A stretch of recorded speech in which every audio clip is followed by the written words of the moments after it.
The Mayo Experience. Mayo Experience. Mayo Experience. Mayo Experience. Experience. Welcome to the Pat Mayo Experience.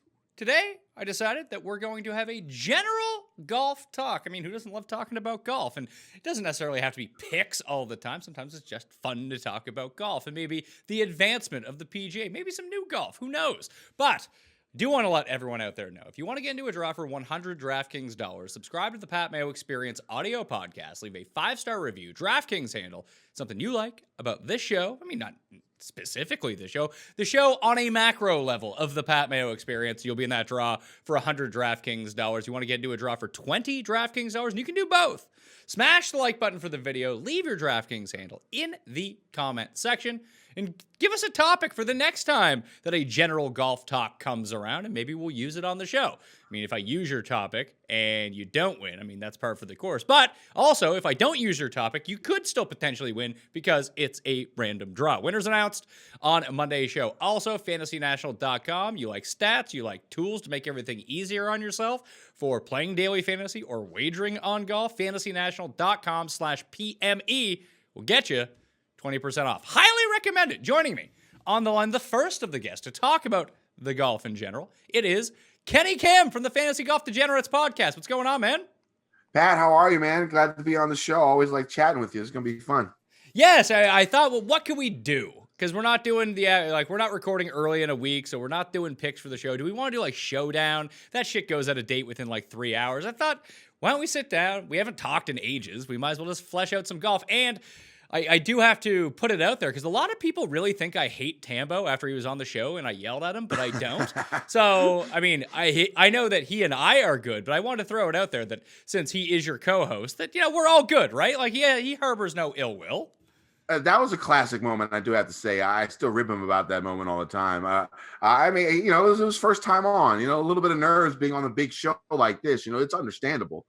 I guess so. All he had to do was listen. And I told him right when we got off air, I was like, I'm going to cut this, and I'm going to use this as the social media clip. And I was like, I guarantee you, more people will click on this episode than anything else. They'll love this. He's like, all right, let's go with it. So it worked.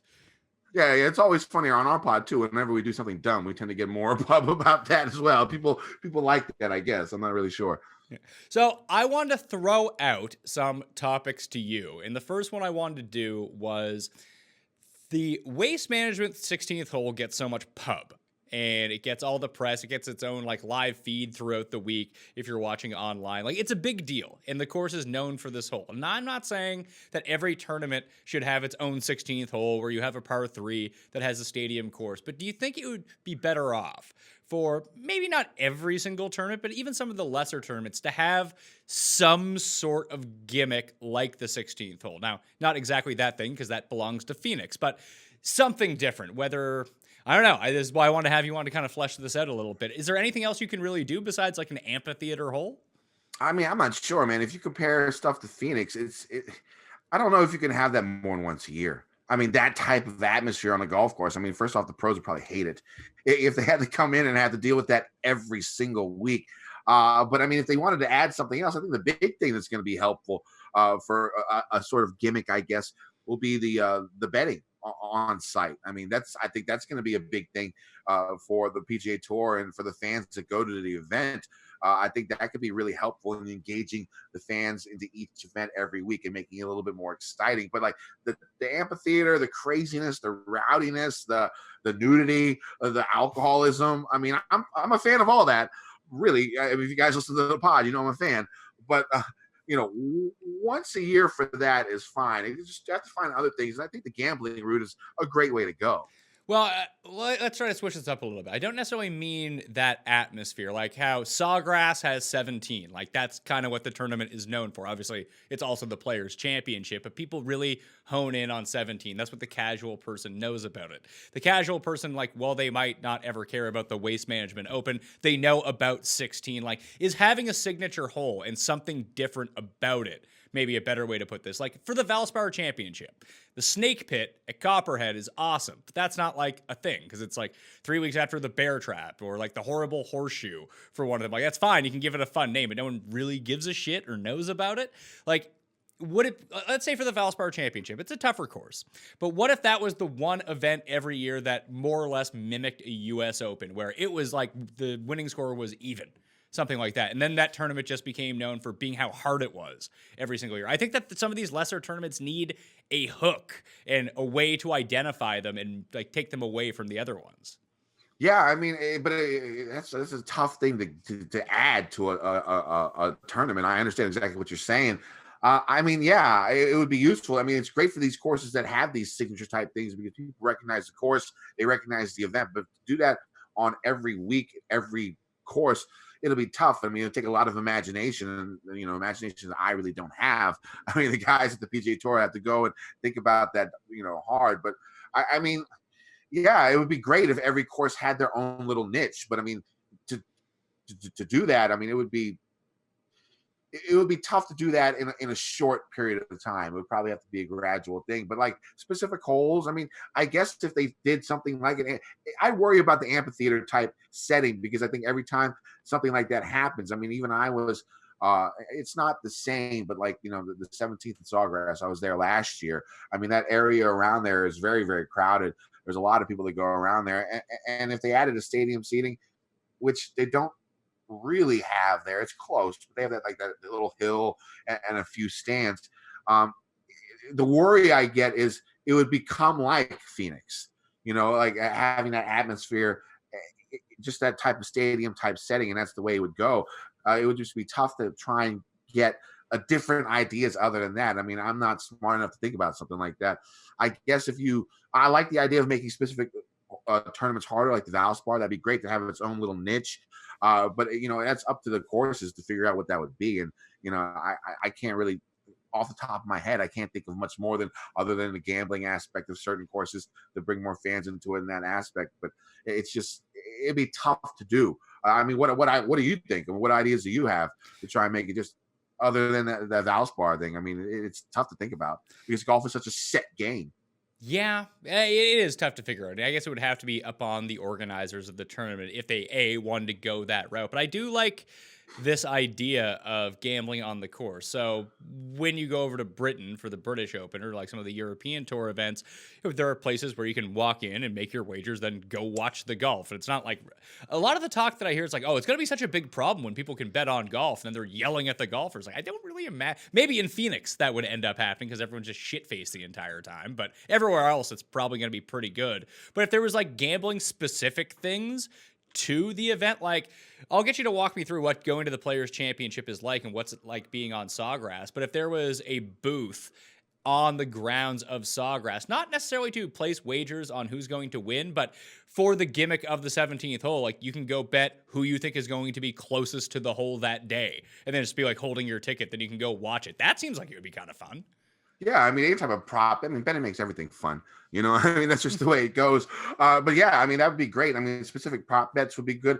I mean, the thing about that is it just depends on how technologically advanced you can get. I mean, do you have to go to a booth? Can you do it on your phone? Is the Wi-Fi going to be good enough when you're on the course? If you can get like a mobile app when you're on the course, specifically designed for the course with good Wi-Fi. I mean, I went to the US Open tennis event last year, and Arthur Ashe Stadium has probably the fastest Wi-Fi I've ever had in my life. It's quicker than my house. And there's 25,000 people in the stands, all using the Wi-Fi. And I was betting points for each, live. It was spectacular. I mean, if you can get something like that on the betting aspect where you can do, bet on a specific hole right when you're watching the threesome, tee off. I mean, that would be amazing. You follow certain groups that you think earlier in the day, maybe you do your research and see a golfer have an advantage over the other two, and you follow them, you bet, and you see both of them, all three of them hit every shot. I mean, that would be great. That would make the fan experience, at least for a gambler, way more exciting.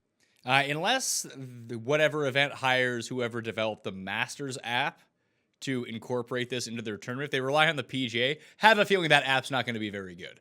Yeah, probably not. It's been the PGA app, at least so far this year, has been an absolute fucking train wreck. Like, it just randomly closes on me all the time. Yeah, I don't understand that, especially with how well the Masters app was last year. I mean, it's possible.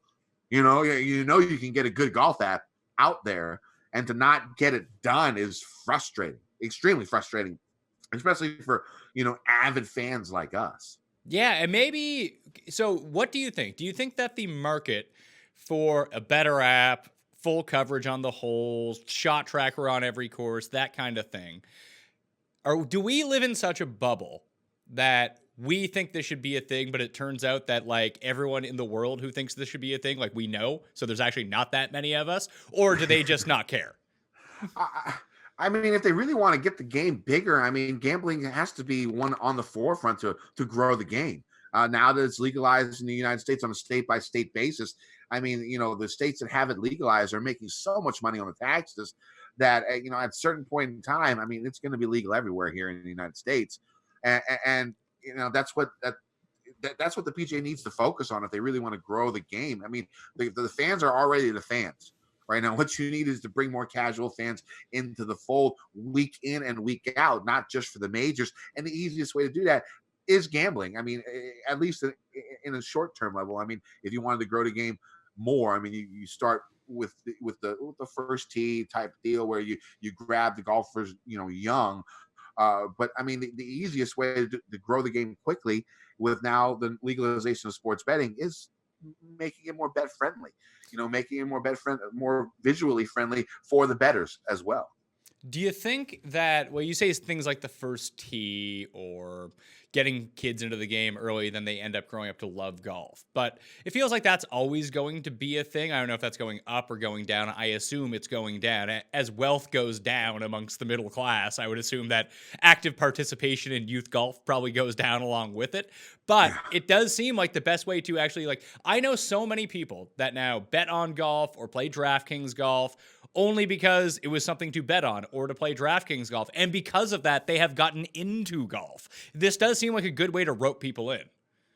Yeah, I mean, it's true for any sport. I mean, like, not just golf. I mean, there's plenty of people who, just started wagering on a sport and ended up started loving the sport. I mean, it's not a golf specific thing. And, they have to be able to see that.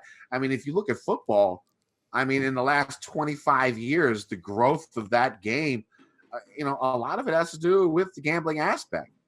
I'm not even thinking about just like the money that goes into the sport. I'm thinking about the active participation in the sport. And I think that's where golf is unique in all of this. Like if you're just some guy who's an accountant who's 33 years old, you got bored one day at work, you checked out the show, you're like, hey, betting on golf seems all right. So you bet on golf, you win some money, or you just enjoy doing it for fun. Then you turn 35, you're like, you know what? I might play golf. I might go buy a set of clubs. Like, it's the only sport where gambling and daily fantasy can actually rope people into actually playing your sport at a later age. It's not like I'm 35 and I'm like, man, I love DraftKings football. I'm going to go play football. That's probably off the table for me. Yeah.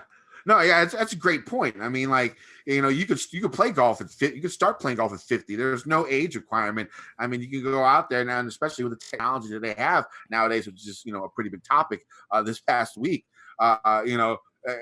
We can go out there. That's a great point. Anyone can go out there play, and if they start gambling wise, and they start enjoying the game and getting out there, well, good for them. It's just going to grow the game even more.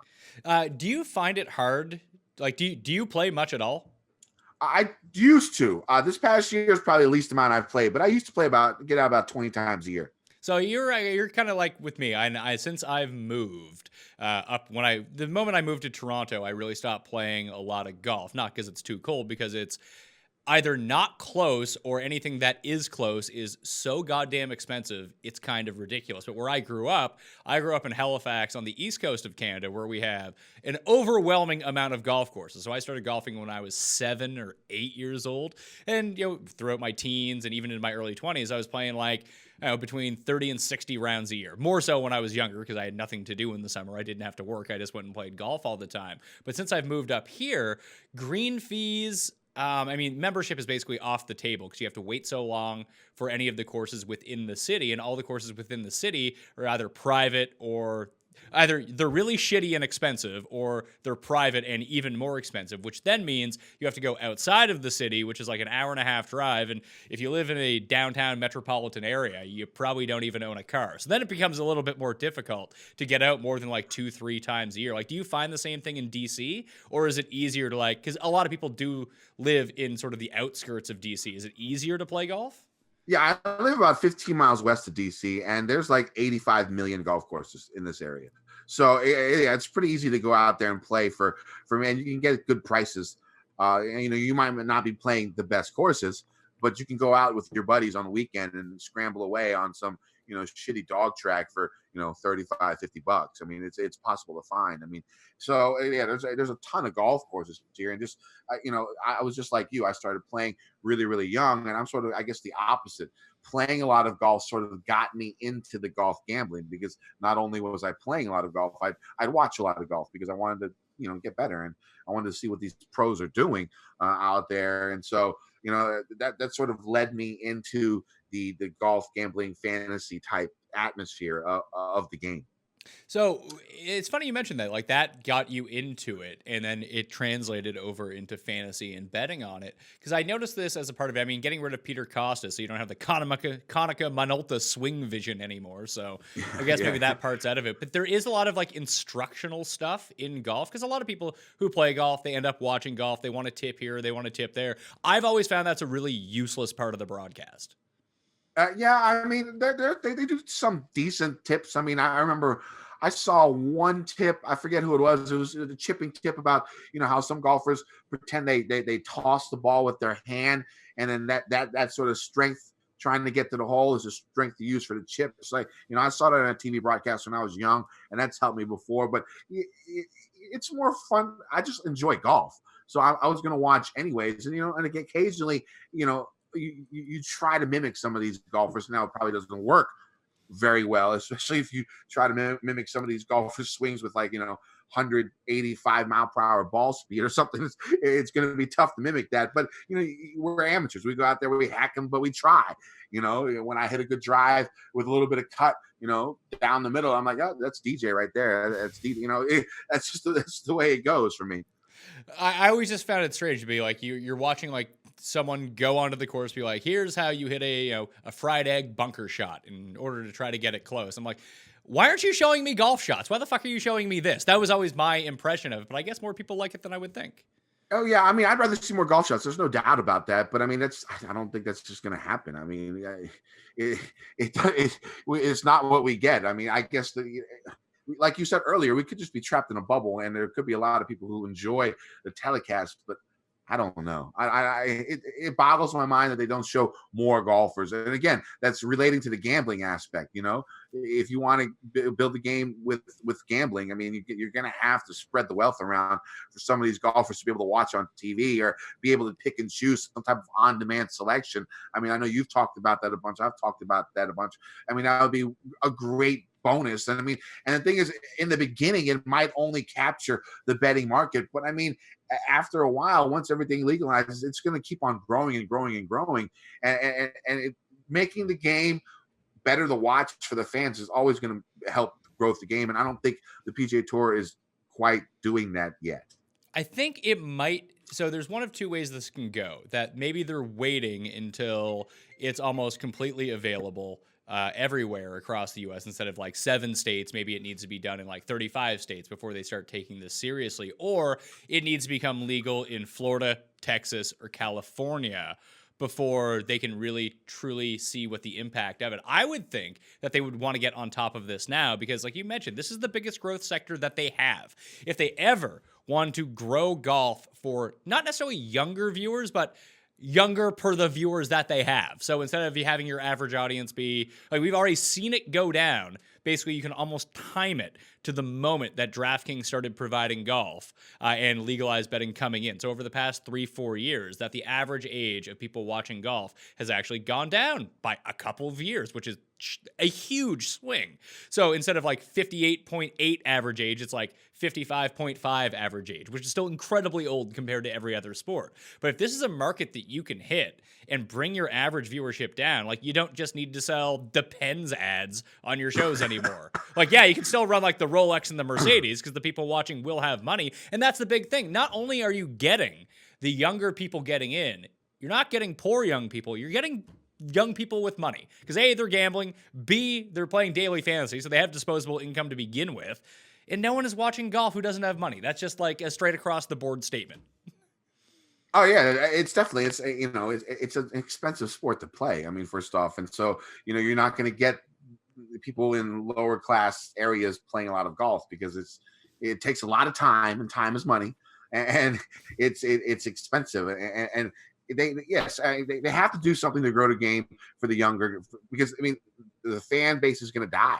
And like you said, I mean, like it has gone down the age, and it's mostly because of betting and daily fantasy sports. And the PGA Tour has to see that.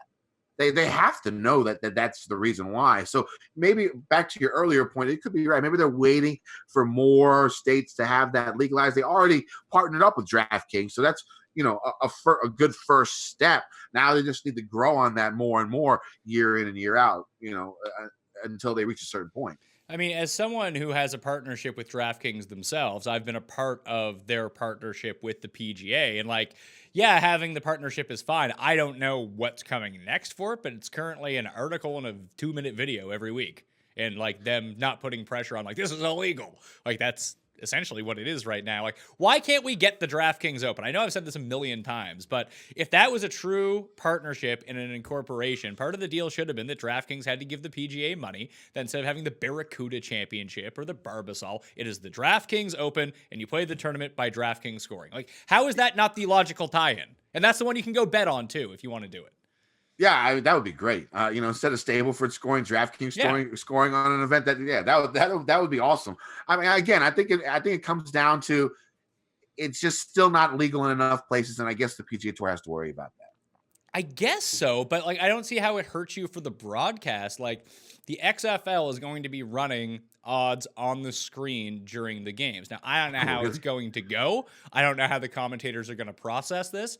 But if people are just looking for new signups at all the time, and the biggest thing right now, whether it's new gambling sites, whether it's daily fantasy sites, whether it's over-the-top platforms, the new Disney Plus or ESPN Plus or whatever it might be, just acquiring customers is the single biggest thing that you can get. And whether that's on a free basis, whether that's on a pay basis, because the whole hope is like you gather so many free users that you convert over 10% into paid users and you're doing a really good job. It would seem to me that the gambling vertical in terms of broadcasting for the PGA, just bringing in all of us. Now, I don't know how big it is, but I guarantee you it would be worldwide for one thing. And I don't know how that would work between Golf TV owning the rights overseas and what happens inside of America. But if you just got your feet wet, and it can be totally separate. CBS can broadcast what they want and do their broadcast on Saturday afternoons and Sunday afternoons, but maybe NBC wants to dip their toe in during the Golf Channel hours. Like, how good are the ratings for the Golf Channel? Who's watching the Golf Channel on a Thursday? Not us, because golf's not on in the morning, so we have to wait around until 3 p.m. so they can show us the last half of the last wave and show us 3 guys. Like, why not try to expand it there? Or have a web service that maybe you don't pay for at first. Maybe it's like a 2 months trial to figure out how all this incorporates. Then all of a sudden you jack up the price, and people will pay for it if they get used to it. Like, I just don't understand why you wouldn't try to create a better user experience and one that allows you to have more users. I think the one thing that the PGA Tour would have to be worried about is how the networks feel about that. I mean, the networks pay the tour, X amount to get their coverage every year. I mean, are they worried about pissing the networks off by adding their own little stream and taking away viewership from there? I mean, there's a lot of business aspects that they probably have to think of when it comes down to it. Now, outside looking in, it seems simple, but I mean, I think a lot of it probably has to do with money and the networks when it comes to their own little stream. And that's why they can only see 2 groups on PGA Tour Live. You get the morning groups, and then the afternoon groups are the same people you see every shot on the regular TV broadcast as well. I mean, it has to be. That seems so dumb to me, so stupid that the only thing I can think of it has to be something from the networks coming down to them. I mean, I'm just guessing here, but I mean, it just seems so illogical to do it that way. That there has to be some pressure from some other side for them to keep doing it this way. Maybe it would take each of the networks developing their own thing in order to do it, but like there's no real difference between like when CBS has its broadcast, like it's not like Golf Channel, who's owned by NBC, isn't doing the first half. It's like guys just kind of step in, the cameras stay in the same place, and they're good to go. Like they share assets that way. And I know that the PGA just signed a new deal with a lot of this stuff, but it does seem like either ESPN Plus or potentially Turner could get in on the digital rights to all this. So if they actually carve them up that way, then maybe you have someone else come in that isn't the actual, like if you're not using the CBS feed in order to funnel your coverage of it, you get Turner to come in, and they're only doing digital. They can't broadcast anything on TV, so they have their own team, their own cameras. Yes, that would be expensive, but I do think it would be very lucrative for them. And the PGA should throw them a bone, be like, listen, CBS, here's a bit of money. Allow us to do this. It's going to help your ratings. It's going to help everyone because it's going to grow us. Like, if not, maybe they're content with making the same amount of money that they've always made. But that doesn't sound like any business I know. Yeah, that doesn't sound like a good business plan. You always want to grow, and hopefully it catches on. We're still, when you still think about it, we're still in the infancy stage of this when it comes to betting and fantasy and all that. When it comes to golf, I mean, hopefully as the years progress, they develop more and more aspects to help us degenerates follow the game more closely, and maybe even make more fans become degenerates, which doesn't sound great, but it actually is helpful probably for the game. Yeah, well, if you incorporate into the broadcast now and you normalize the lingo and how to do it, and it just seems like it's a part of the game, then it wouldn't just be the degenerates gambling on everything. It's someone who wants to throw down $100 on Tiger Woods to win. Now they know how to do it, they know what it means, and they feel comfortable doing it. Like, that's win-win for everybody. Yeah, I mean, it definitely is. The thing about gambling, I have friends who don't have gambling accounts that'll hit me up specifically most of the time during the horse racing, the Triple Crown, and they'll hit me. And the thing is, like, I don't have friends that do that. Those friends don't do that for golf events, not even majors. So they got to find a way to grab more of those people into that aspect, because I mean, like, when you specifically, let's talk about, when you talk about the Triple Crown, that's the only 3 horse racing events that people care about, and that's because of the gambling aspect of the sport. And if golf has done that in a larger level, they can bring more fans in. Maybe if it's only a few events a year, that's still more than they had prior to that.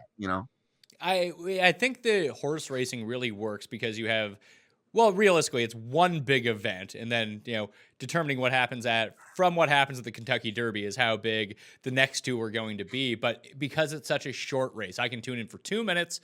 I've heard all about it all week. I had the horse that I think is going to win. I'm going to bet on it. It's not a large investment of my time, a lot like, it's sort of the opposite of golf, where it's going to take you a lot of time to see what happens. It's going to take 4 days. And that's what I find to be the most fun about it. And I think that's why people like DraftKings golf so much, is that you can spend the same amount that you do on football. You research all week, you make your picks, but then you sit back and your money's good for 4 days. It's not good for 4 hours. And that's sort of a selling point to the game. But I think if you were just a casual who wanted to go put $100 down on something like the Kentucky Derby works, it's weird that I actually think that trying to monetize the Olympics this way could work out really well too, only for a few events. Like, if it was publicly known that you could just bet on the 100-meter, I feel like people would do that.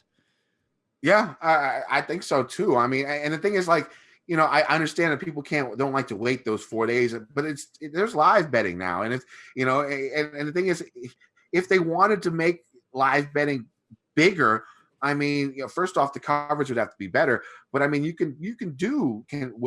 I've seen it on Bovada and other sites for majors. Will Tiger beat this hole or win this hole over these? So you saw the skins game in Japan. I mean, that was fun. I mean, I was live betting every hole. It was great. So I mean, there are markets for people who want, that short time to bet on something and have a quick return on investment or a loss. There is ways to put that into the golf game more, and they started doing that a little bit. I mean, like, the perfect example was that skins game. It was a lot of fun. I mean, if it wasn't for the gambling aspect of being able to bet on every hole, every shot, it probably wouldn't have been as much fun for me to watch. I don't know how it did in the ratings. I mean, Tiger was in it, so I'm sure a bunch of people tuned in. But the thing is, once Tiger leaves, I mean, that's going to be a big part. It's going to be a big loss too. And the PGA Tour has to figure out how to bring more people into the game.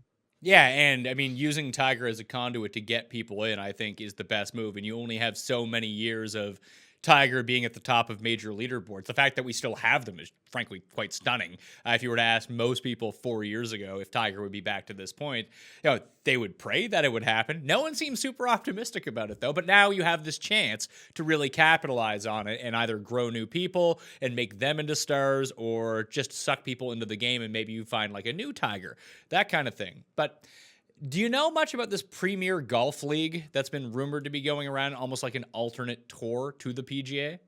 I read some things about it. Not really completely sure. I know they're trying to poach specific tournaments from specific tours to be on their little schedule of events and stuff. I'm not exactly sure how it works, but I did read some stuff on it.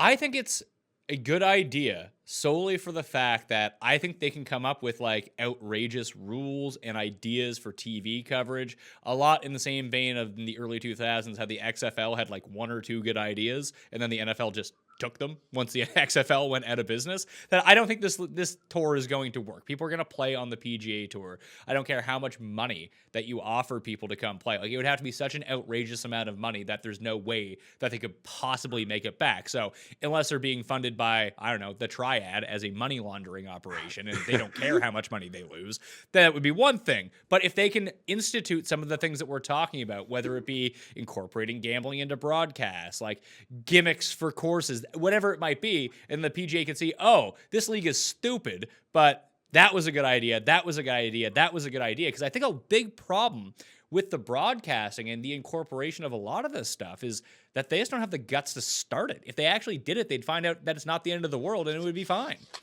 Yeah, I mean, they've been doing, the coverage has just been the same for as long as I've been watching 30 it. years? Yeah, I mean, there's been no really big, I mean, the shot tracer, probably the biggest thing that's been added onto the coverage, and you still don't even get that on every shot. You know what I'm saying? I mean, like, and when it comes to that alternative golf league, I mean, Jay Monahan, I think that's the commissioner's name.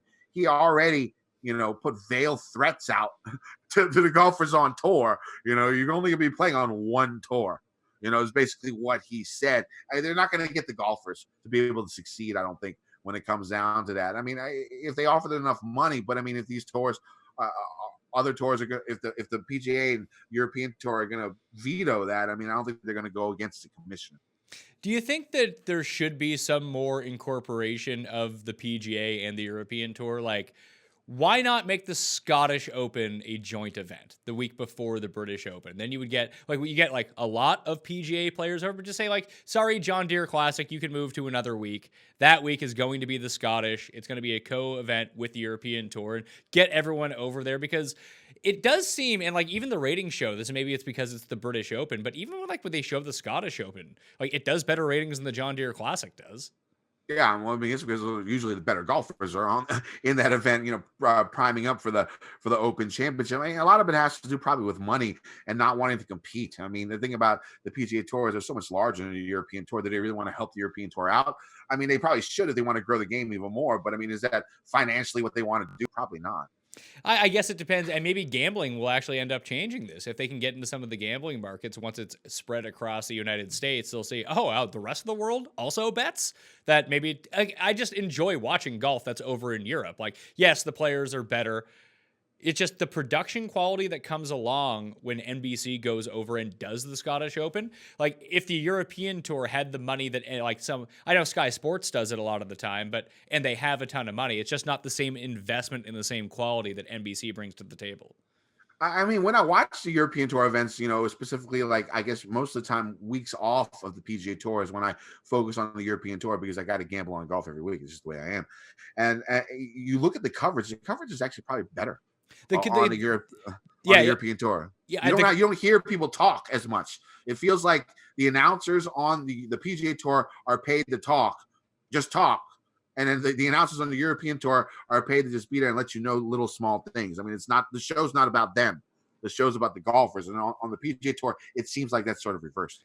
So I will agree with you that the actual broadcast itself from the European Tour is significantly better. You said the guys actually shut up for a while, and you see way more shots than you would on the PGA Tour. But the actual coverage, the visuals that the American broadcast crews bring to these golf events is just way better. Yeah. The technology on that side, and that's because it's more money on this side, so they have that. But when I watch a European Tour event, there's times where like I don't hear anyone talk for like a minute and a half. That would be like the worst thing ever that could happen on CBS. Like if Nick Faldo didn't talk for a minute and a half, he'd probably die. I mean, like so it's just different ways to go about it. I think if the PGA Tour could learn something from the European Tour and their coverage, and if the European Tour had the money the PGA Tour had, it would probably be the lights out way to watch golf. Well, I mean, maybe that's why there's something to do with a like joint venture once or twice a year could really go a long way. You tell hey, American broadcast team, bring your cameras over, but we're going to use the European Tour like broadcast team. We'll max it up, we'll mesh it up that way, and we'll see how it goes. And then be like, oh well, I mean, maybe it will influence a bit more to the American side, and then maybe the technology standards will go up for the European Tour. I don't know. That's very wishful thinking, but I think a lot of the broadcast actually has to do with the different audiences that they're going after. Like the European audiences in general, probably know golf maybe a little bit more, I would think, than the American audiences who are just so geared with American sports that like go. It's like almost the same reason like soccer is not super popular in the States. Yeah, I mean, it makes sense. I mean, Americans love action. I mean, there's no doubt about that. If I'm watching TV and there's not a whole lot of blood and like people fighting and going crazy, I'm probably not going to be interested. So I mean that makes sense. And I think you're right. I think it's probably on the European Tour. The people that watch that are more knowledgeable. I mean, you sort of see that when you go to the Ryder Cup and stuff. When you watch the Ryder Cup, you see sort of the fans seem to be more knowledgeable about the game across the pond. But I mean, yeah, I guess that's just the way it is. Yeah. Did you go to the DC Golf Show? I did. How was that? It's great. It's in a convention center. There's a lot of vendors, a lot of cool things. The best part about these golf shows is the cheap balls. I mean, I went and I got like 3 dozen, Titleist NXT for like $10, but they were used, refurbished. But I mean, it's fun. They have speakers. They have like a hole-in-one contest. They do a little fake sawgrass island green type deal indoor, and you can win like 50 grand and stuff. And they have all the vendors. They have all the new clubs and everything, and you can drink beer. So it was great. I was able to walk around, drink a couple beers, enjoy my time there. It was fun. Is there anything else that you saw there, like new equipment, anything cool technology-wise? Not really. I mean, it has all the new stuff. It's not like geared towards the major manufacturers. There are a couple, there's not like a huge Titleist stand where they went. You can look, it's a lot of local companies come in and they have the clubs marketed by certain companies, but it's more of a local feel when it comes to the DC show. Is there anything that you would want for your actual playing that you think would enhance? Like, is there a way to incorporate gambling or daily fantasy into you actually playing golf? I don't know. I mean, that's tough. I mean, the thing is, when I play golf, I'm betting anyways. So that was before even fantasy sports and betting was legal. I mean, betting has always been a part of playing golf for me. Now, the one thing I will add is when I went to the thing, the one tool I want is if all of you watch the golf enough, you see these commercials. I need that standalone putter. You know what I'm saying? I need that standalone putter. It seems like it would help my game so much, and I can win so much more money from my friends. It just seems like a great idea. I need that standalone putter. Yeah, but you also need the green next to the hole to be like curved, so the ball actually goes into the hole along with the stand-up putter. Yeah, well, I mean, getting the ball in the hole is the goal, right? I mean, and I have a really tough time doing that. So, after playing for 30 plus years, I still struggle at the game. And that's why it's fun. I mean, you go out there and you suck for 17 holes, and then you hit a beauty on 18, a beauty approach, and you make that birdie. You're like, I love this game, and you shot 107. Like, Yeah. Well, but like, is there something you could do? Like, if you had a regular crew of guys or whatever, you're a member somewhere, that like you could have some sort of app that tracked all of it, so you could play like you just bet on the course with cash as much as you wanted to. But if you wanted to run like some sort of month-long or week-long thing where everyone played like 2 rounds each, do you think there'd be any market for that whatsoever? Like, it's just something to store and keep track of everything, but it's also like a gambling app too. Like maybe everyone puts in their credit card, it houses the money for you, and then you get paid out right away. I think that app is out. Okay. Well, I think a company reached out to us as a possible sponsor for the podcast, and they were talking about, I forget which company it was. And I think they have an app for that where they have different games on your phone while you're playing, and it's linked up to all 4 of your phones. And then you can like bet and pick which games that you're playing and how much money you're spending. And it's all connected through PayPal. So I think that app is out or being developed already. And I apologize to the company because I forgot the name, but I think it's coming out. See, that actually sounds like a good idea. Yeah. I mean, it's all linked up through PayPal. It's linked up through all the phones of the groups that of your foursome, whoever is playing, and then whatever type of game you're playing, it'll go ahead and you record everything in there, and it spits out the money at the end. See, again, this makes a lot of sense to me, except for when you have like your one pal, like you're playing in a foursome, and then there's the one guy who like didn't bring any money. This solves all this problem. Yeah, it's a PayPal. It's the greatest one of the great, or Venmo or whatever. It's a great thing. All right, what else do I got here? Oh, did you see the distance is killing the game, and everyone just got kind of laughed about it, or? Yeah, I mean, Jack said something about this in like 1977. The way they've been talking about this forever. And the thing about it is, what they fail to see is, guys nowadays are just bigger and stronger and faster. And that's every sport. It's every part of life. Compared to 20, 30 years ago, these guys are just huge. And I know the technology is there and it makes it a lot easier and the balls go a lot farther. I think the easiest way to try and fix this is, make the fairways narrower on courses after 300 yards and make the rough more penal. I don't think drawing back the golf ball or the technology is useful, especially for amateurs. We all want to use the same products the tour players are playing with. If you have them having drawn back drivers and balls that don't fly farther, I mean, that's gonna hurt the whole industry of the whole when it comes to golf clubs and golf balls. I mean, that's not what they want. They need to grow that as well because those are their main sponsors. There's different ways to go about it. Guys are going to get longer. Guys are going to get bigger. It's just the way the world is nowadays. I mean, guys are bulking up. And look at Bryson, man. That dude is just cock diesel now. And you look at his drives, and he's driving the hell out of the ball, hitting a 320 carry and stuff. Now it's sort of affected the rest of this game. He forgot to hit an iron. I forgot how to hit an iron, after working that. And that happens a lot of the times. But I mean, like, this is going to be part of the game, and it's a fun way to watch. I mean, I know a lot of us, we love strategy golf.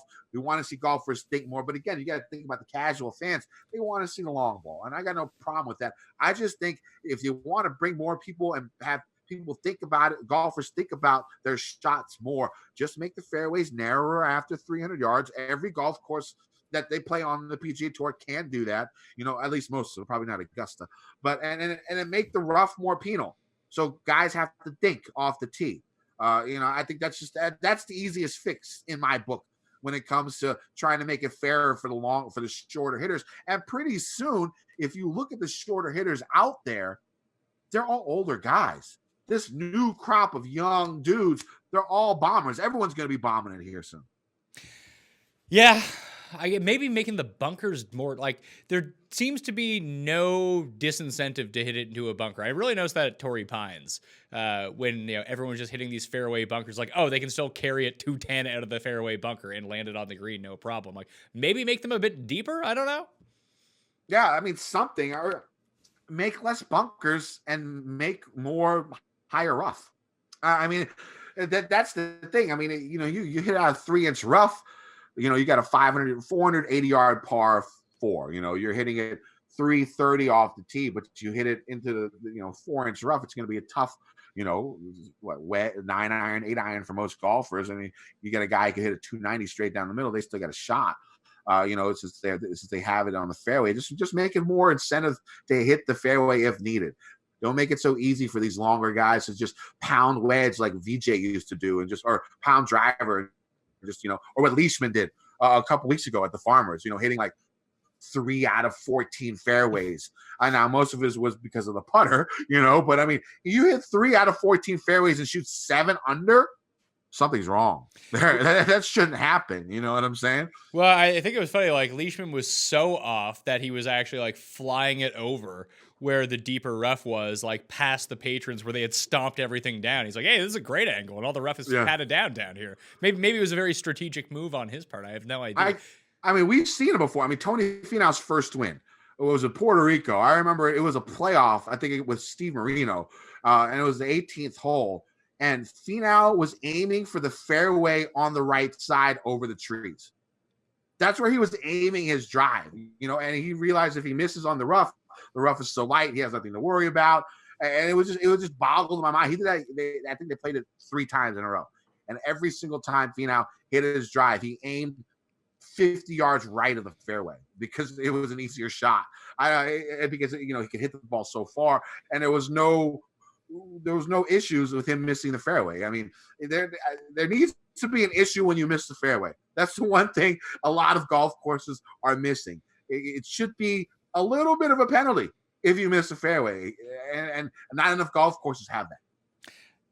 I'm glad you brought up Bryson in this weight game. It seems like people just want to like rag Bryson for everything, but he said he can drive the ball so far now. He's lost the ability to do everything else, but don't you feel like if anyone's going to figure out how to do this, it's going to be him? I think he's going to be great. Me too. I think this is going to be super helpful for him to add this. Now, it just depends on how he goes about it. Like we saw a few years ago with Jordan Spieth, after him going off from 2015 to 2017, deciding I need to hit the ball longer.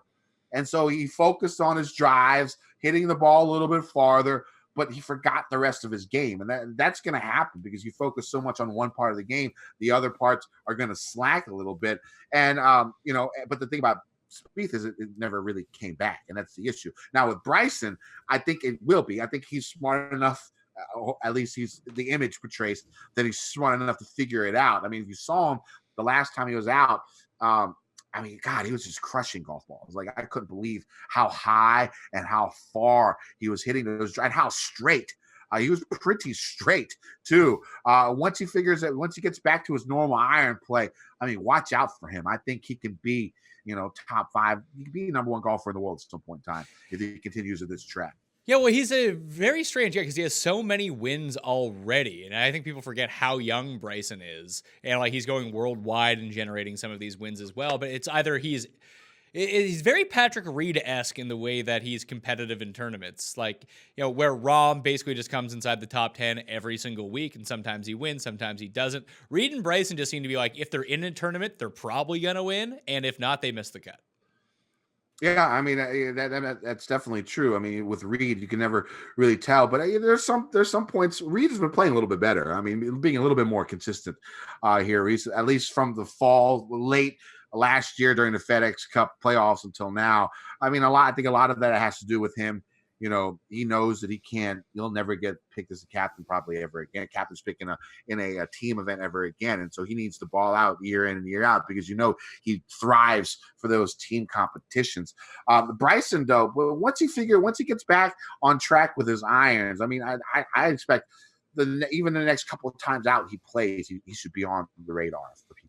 Yeah, I'm curious to see what it does to his odds at some of the larger tournaments going forward because his game should set up perfectly for Augusta.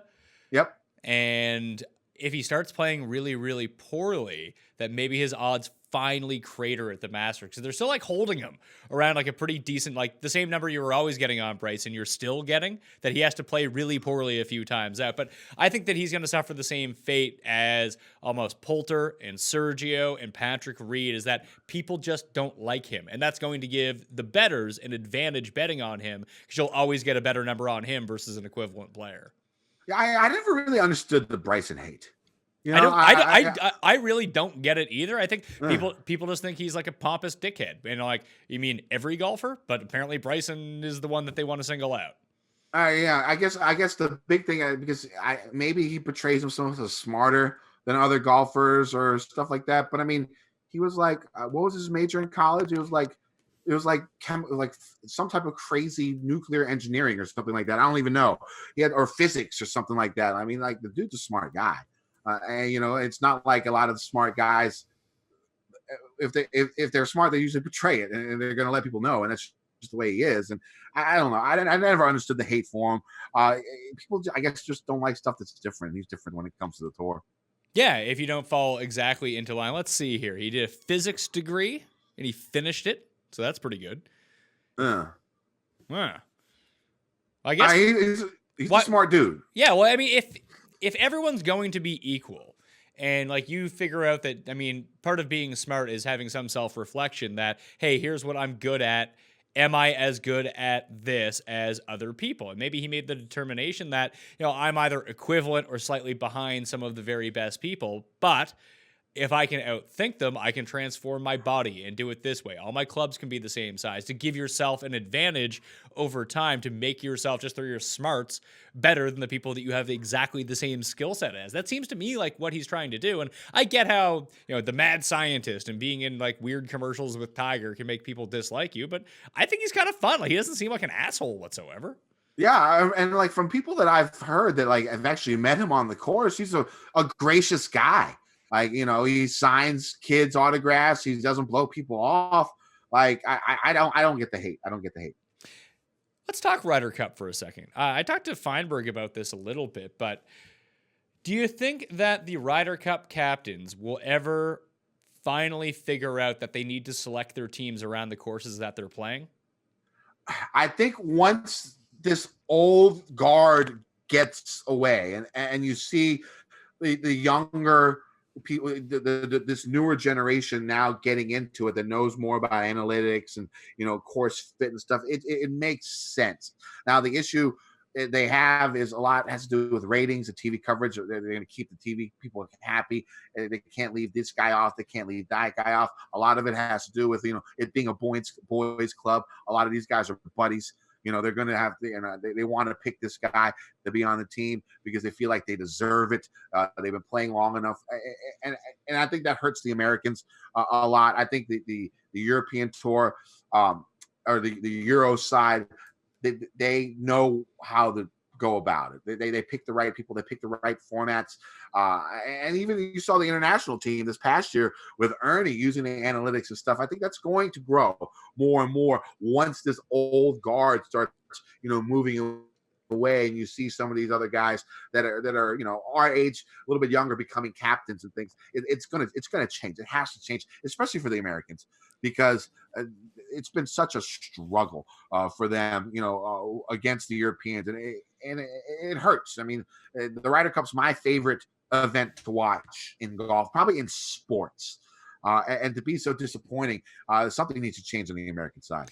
Yeah, so this time around at Whistling Straits, like, wouldn't it just seem like where Kisner got snubbed for the President's Cup, he got snubbed for the Ryder Cup last time around, that maybe they try to make it out to him like, hey, Kevin, you're on the team. They invite him to the course where his skill set is basically useless. Yeah, that's probably something that they would do. That's probably something that the U.S. team would do. And I think, making the course wide open and making the course long as possible, that's good for the Americans. That's what they should be doing. The only issue when it comes down to that is, a lot of these European top guys, they play on courses like that all the time because they play on the PGA Tour. Well, it's not so much about the top end guys, because the top end guys are going to play well at basically any course. But like when they brought the guys over to France for the Ryder Cup, and you had Finau and you had Phil and there's nothing you could do about Bubba. He played his way onto the team, but like those were not the right style of guys to go attack that course. Now, I'm very curious this time around if the Europeans say, look, we have our team, and here are our captain's picks. We know we're going to have our Rose, Rahm, Rory, Stenson. They're all going to play, and they're good players. It's not going to be a problem at Whistling Straits. But if we get into do we take Ian Poulter this time? Do we want to take Graham McDowell? Do we want to take Rafa Cabrera Bello? Or maybe we need to take Thomas Pieters because he absolutely mashes the ball and he's perfect for this course.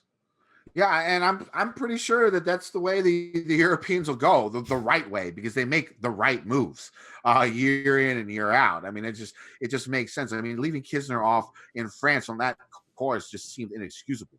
And to get Phil on that team, that was just so. You want to rip your hair out. You're like, why? And that's another disadvantage the Americans have when they're on the road in Europe.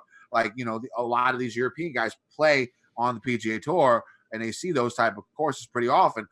A lot of these, PGA guys, they might see courses like that once or twice a year tops. That they play on the European Tour, and it gives the Euros such a huge advantage. Yeah, I'm just trying to see who leads right now on the driving distance, or at least tops in driving distance on the European Tour, who are actually Europeans. The season's so young, it's kind of tough. Maybe I'll go back to last year and take a look at it. Probably a better, larger sample of who can actually mash the ball and who can't. But just in my mind, like Thomas Pieters is one of the guys, or Thomas Pieters, even like Cole Sertz can really get it out. I didn't realize Kurt Kitayama hits the ball so far. Yeah, Thomas Pieters was 6th. Fleetwood was 8th. Like Lucas Beauregard, did he end up making the team last time, or was it Olesen? I can't remember.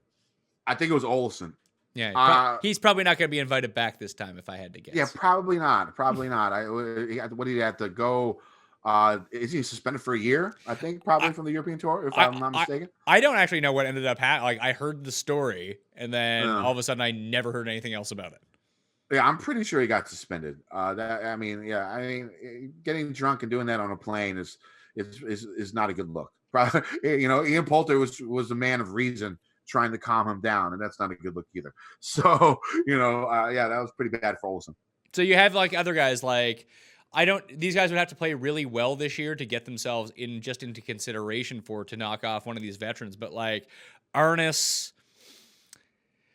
Cole Sertz, Matt Wallace, Guido, like these guys all just bomb the ball. And it does feel like they would be better fits than a lot of what we imagine to be like your prototypical European player.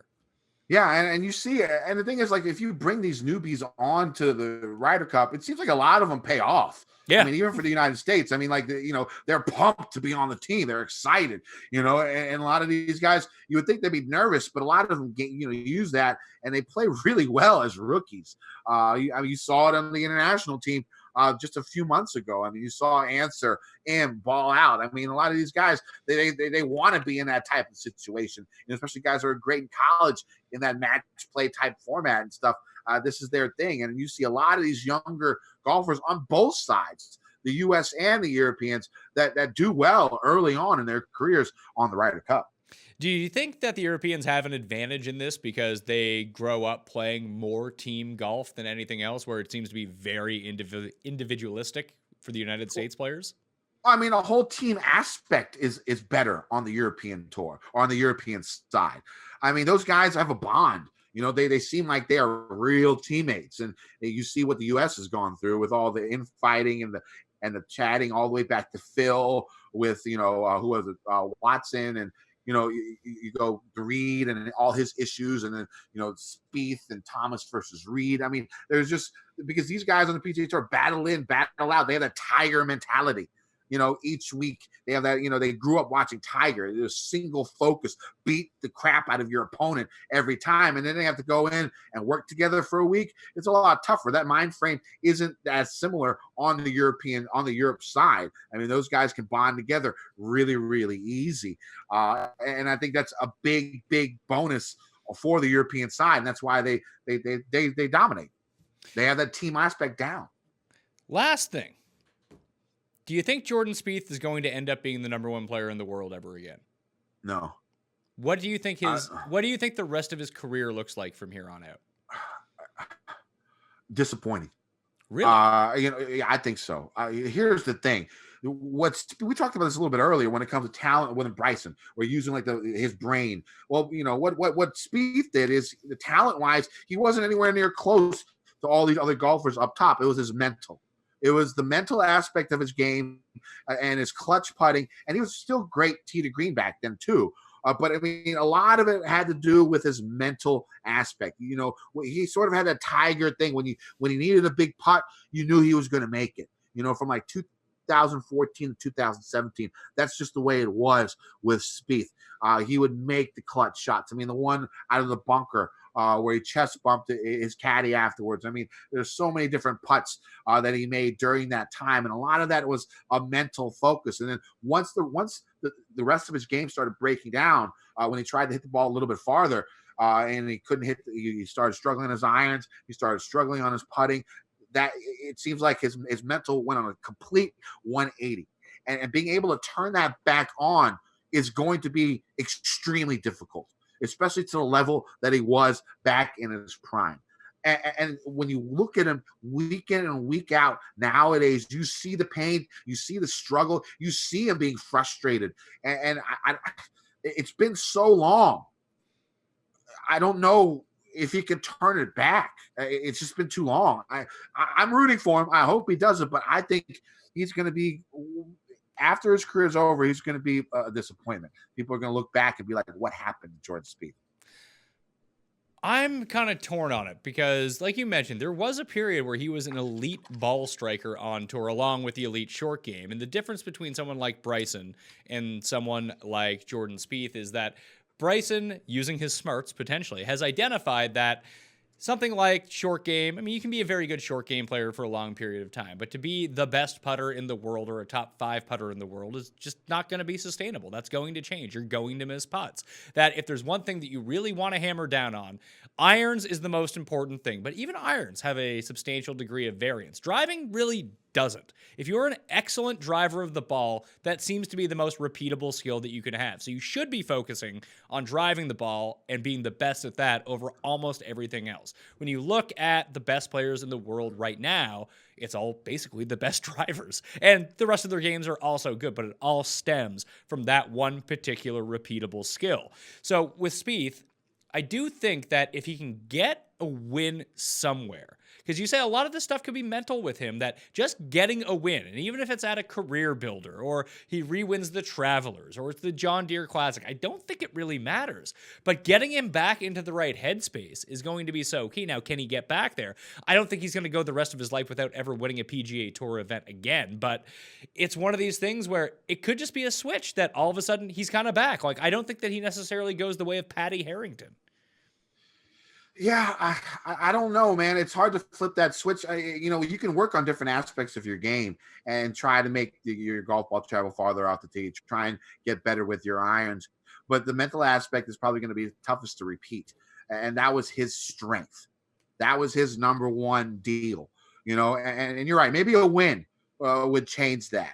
But I don't see him winning anytime soon, not against the caliber of players that we have right now. I mean, the thing is, you see him like 1 or 2 rounds a week play well, but he can never get 4 rounds in. I haven't seen him play 4 good rounds since, the 2017 British Open, probably, and that's a long period of time to be off your game and try and come back. Yeah. Maybe it's just going to be at one of those courses where he historically it'll probably end up being like Augusta or something like that. Yeah, I watch it be like a major, or something like that. Because, of course, you could spray it a little bit off Augusta and still do well. And it comes down to putting. And if you can get that down. But, would you really put money on Spieth on Sunday if he had the lead now in the final group? Would you even think about betting him live? Probably not. No, probably not is the answer. It's almost one of those. But you always want to be ahead of the curve on these things, whether it's DraftKings, whether it's gambling, that you almost want to take the side that people don't think is going to happen, because that's where you're going to actually get the real value. Just everyone is that is gambling. You're absolutely terrified to do that because you have to see it happen first before you want to do it. And by then, it's absolutely too late.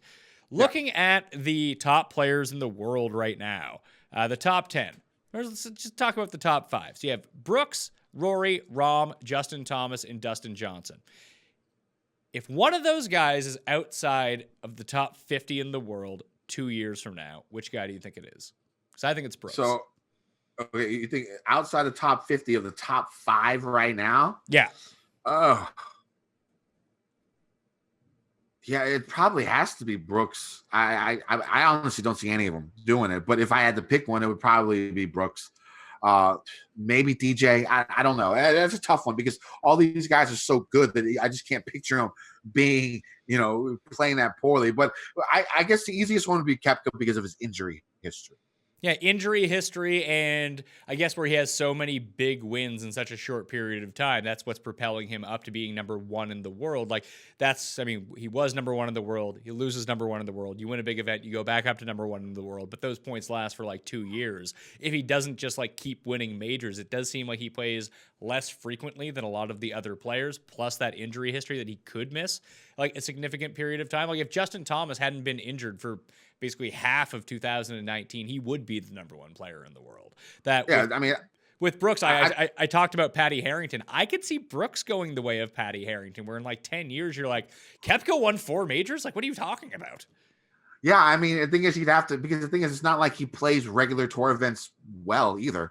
He is the big game hunter. And so there's a lot of points you get for the official world golf rankings from those majors. And once they fall off the board, he could drop precipitously, and that's true. And if he doesn't come up and have another big win, you're definitely right. I mean, you could see him going down, and especially if he misses more time due to injury.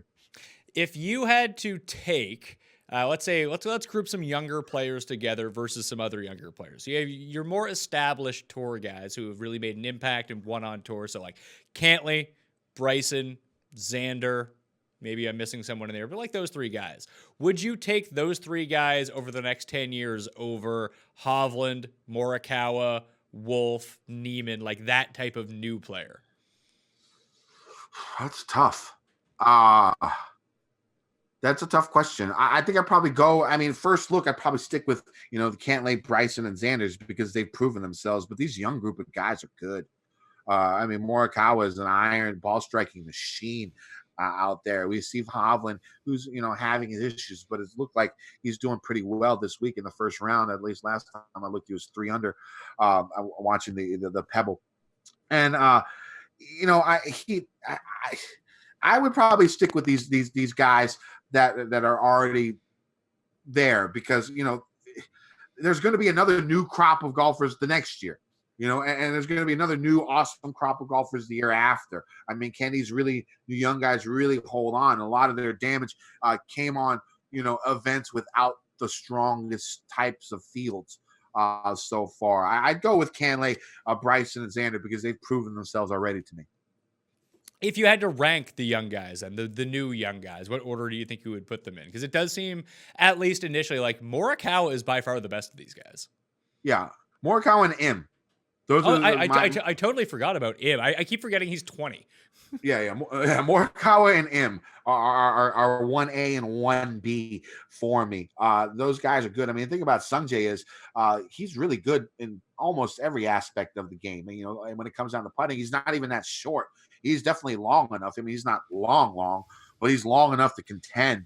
And then you got Morikawa, who's, irons are great. And, it's very early in his career. We've just seen him struggle a little bit on Sundays, but that's to be expected, for a guy playing in his rookie, except for, when he won that event, was the Barracuda or whichever event he won. But I think those guys are going to be 1A and 1B. And then you got like Hovland, Wolf, and Scheffler, I think, in that order for the next 3. Well, it's funny because like almost what we just discussed, that all the top players in the world have a very common trait, except for maybe JT, because he's not on the same level as driving the ball as the rest of the very top end players. But Hovland, immaculate driver of the ball. Wolf, awesome driver of the ball. Like Morikawa and Im are good drivers of the ball. They're not elite drivers of the ball. And even Scheffler is as well. Yeah, they pound the ball. There's no doubt. Even Im, like I said, he's not short. And the guys come across, and I think a lot of these guys, when it comes to younger guys, is how they're going to do on the putting green when it comes down to the championship. That's when you can really get a feel of how these golfers are really going to be, how they perform on Sundays. And that's going to be the biggest deciding point when it comes to these 5. Kenny, anything else you want to talk about? I'm good, man. It was great talking to you. Always fun, man. Yeah, and listen, anytime we can sit down and you don't have to do like 8 hours of research to figure out who you're going to pick or what trends are going on this week. We can just chat about golf. Kind of fun, not going to lie to you. Yeah, I rarely do I do pods where, on my pod, I do everything off the top of my head, but I've done research. This one, I had no idea what we were going to talk about. I just came in, I was like, I hope I know what to say when you ask the question. So I think it went well. Yeah, listen, I think it went so well that I can continue doing more of these random golf chats if we get enough topics, which I need your help with out there, the peoples. If you smash the like button for the video, leave your DraftKings handle in the comment section, and give us a topic, you can be in a draw for 20 DK dollars. You want to get into a draw for 100 DraftKings dollars? Subscribe to the Pat Mayo Experience audio podcast, leave a 5-star review, DraftKings handle, and something nice about this show, and you'll be in that draw. While you're at leaving the reviews, you might as well go over to the Fantasy Golf Degenerates page as well and leave a 5-star review for Kenny and Tambo as well, because the currency that we all deal in are like these iTunes reviews. As stupid as that sounds, they really do go a long way into helping. I'm Pat Mayo. Thank you all for watching. I'll see you next time. Pat Mayo Experience! Experience!